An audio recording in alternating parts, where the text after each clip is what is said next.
Now, a little bit more context because the Rococo is just so sensational. Remember our little 5-year-old boy, Louis the 15th? Well, guess what? He grows up.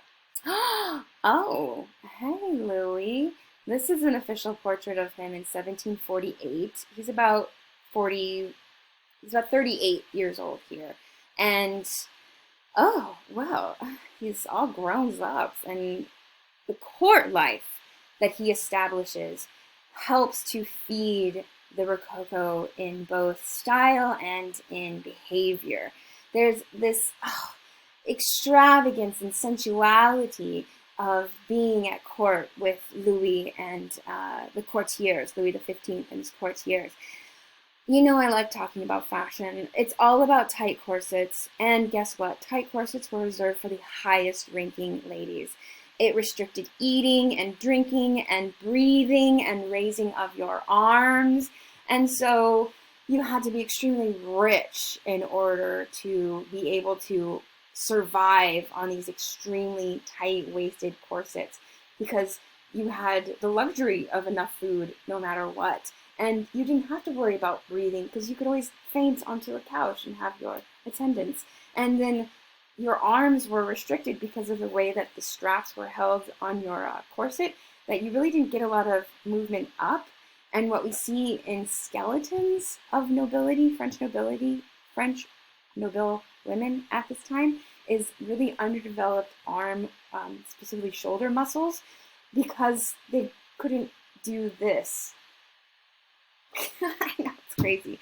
Okay, also, powdered wigs were all the rage, men and women. Now, wigs, we already knew that was expensive because of Louis XIV and still part of it.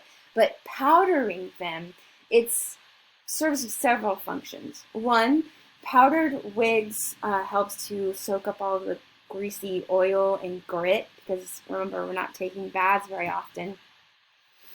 Sorry, Louis. Also, the wigs, I lost my train of thought. Oh, the wigs, it soaks up all the powder and it soaks up all the grit. Also, the powder can be scented, like a little bit of lavender essential oil in there, and give you a little additional zhuzh for your stinkiness. Also, have you heard the term or heard the question of like, would you rather be the beauty of youth or the wisdom of age, right? Would you rather be young and beautiful or have the grace and wisdom? Well, why not have both? And so these extremely white wigs become all the rage. It's white powder. It's usually like a rice powder that's used. And that powder whitens the wig, but leaves you with your beautiful young face. So you have the graceful kind of silver fox, sexy wisdom of gray hair, but you're still so gorgeous and young. Additionally, it's more expensive to have to powder your wig. It's already crazy expensive to have a wig, and then you have to buy all this powder, and then you have to have your servants apply it. There are rooms dedicated to powdering you and your wig. Have you ever heard of a powder room in your house? Powder rooms, usually we say, oh, it's a powder room. It's like just a sink and a toilet. Powder rooms were originally for powdering yourself. You would have these kind of tent things on your clothes and like a little reverse hood to cover your face, and then your servant would put all that powder on you in this enclosed room so it wasn't everywhere else. There was such a craze for powdered wigs that the rich were like, how can we tell if you're rich or not if you're always powdering your wig? There was a wig tax and a powder tax to keep people down, to keep you from having powdered wigs.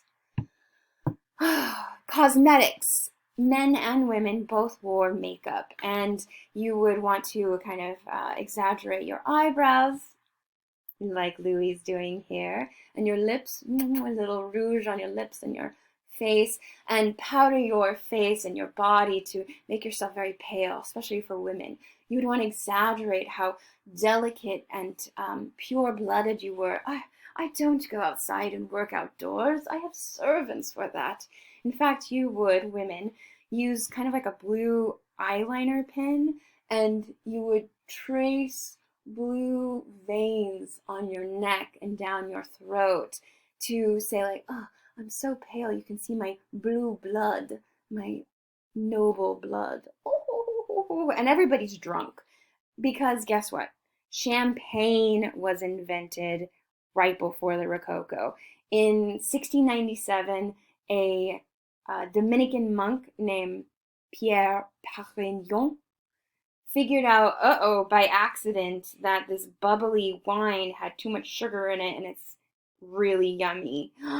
So, if you go to a fancy restaurant after quarantine, after staying places over, and you're looking through the wine list and the champagne, sometimes in a very fancy spot, you'll see the champagnes and you'll see sparkling wines. Why is that? I know some of you know this, but for those of you who don't, sparkling wines are like champagnes, but they are not from the Provence or the region of France called Champagne, and therefore cannot be called champagnes. Now, if you look at your champagne list, those are the wines made in Champagne, France, Champagne, Provence.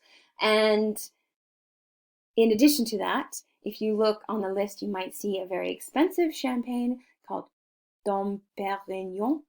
Dom Perignon is a champagne from the grapes discovered and vinted by the Dominican monk Dom Perignon. So just think of it. Everybody is rich and beautiful and having sex everywhere, and they're pouring wine or pouring champagne and getting drunk.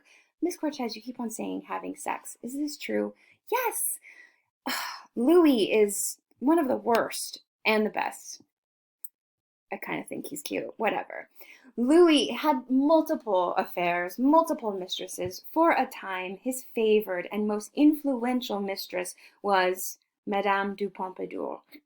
Now, if you're interested in the history of women, if you're interested in the history of France, you need to know about her because she is highly influential to the court of Louis XV economically, politically, and artistically. She understands that art cultivates power, that art can establish one's prestige in the world.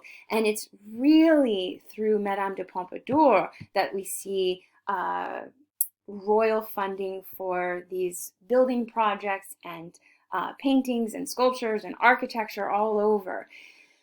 She also is who we can say invented the pompadour hairstyle.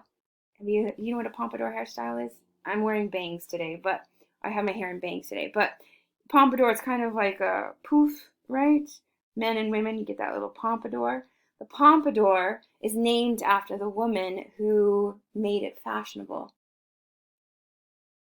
Madame du Pompadour. Now, she's really interesting. She rose to the favorite mistress of Louis. She came from like a really low level, I don't even know if she was noble, if she was just middle class, but she was extremely intelligent, witty, and kind. She is a mistress, but I will say that she was extremely respectful of Louis XV's wife. Louis XV got married? Of course he got married. Queen Marie of France. Now, Marie of France, she's not really much. She just likes to have, quiet time with her books, and she's not even like, very active in politics or literature discussion. She's very pious. She's all about being a good mom, and as long as the mistresses are respectful, kind of a rule of French court, and Madame de Pompadour was one of them. Now, they are not exclusive. Louis is always looking around, and Madame de Pompadour often will help him. She's like, oh, she's cute. You want me to bring her over? Okay, hey.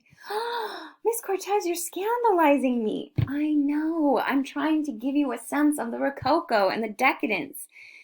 It's what was the basis of the book and the movie Dangerous Liaisons. Dangerous Liaisons is a book. It was made into a pretty good movie in 1988. I don't know, maybe it's on Netflix or Amazon Prime or Hulu. Go check it out. It's also then readapted to the, I think, 1998 movie Cruel Intentions. It's a modern adaptation of Dangerous Liaisons. Thank you for that rant and further context of the Rococo before our next work of art.